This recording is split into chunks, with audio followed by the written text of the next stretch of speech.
राजकुमार अचानक से गाय के सर पर जोर से नारियल मारने से गाय बेहोश हो जाती है।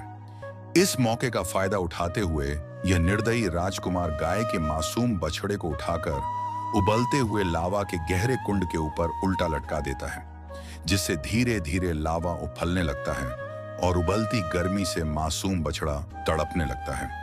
कुछ देर बाद जब गाय को होश आता है तो अपने बछड़े की ऐसी हालत देखकर गाय जोर जोर से चिल्लाने लगती है ताकि कोई उनकी मदद कर सके। तभी तालाब के पास सेब खाता किंग कॉन्ग अचानक गाय के चिल्लाने की आवाज सुन लेता है।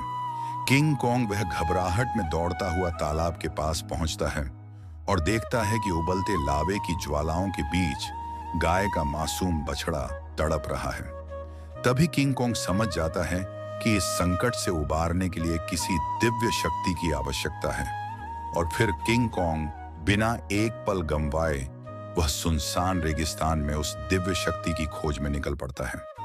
कुछ दूर चलने के बाद किंग कॉन्ग को रेतीली जमीन पर माता दुर्गा की मिट्टी की मूर्ति दिखाई देती है। फिर किंग कॉन्ग माता दुर्गा की मिट्टी की मूर्ति के पास पहुंचकर शांत भाव से बैठ जाता है और श्रद्धा से जय माता दी नाम का जाप करने लगता है। कुछ समय बाद माता दुर्गा प्रकट होती हैं और जब किंग कॉन्ग माता दुर्गा को सारी बात बताता है तो वे बिना विलंब किए गाय के मासूम बछड़े के पास पहुंच जाते हैं। फिर माता दुर्गा सुदर्शन चक्र का आह्वान करते हैं और अगले ही पल सुदर्शन चक्र की दिव्य ऊर्जा लावा के उपनते कुंड को शांत कर देती है और मासूम बछड़े की जान बच जाती है।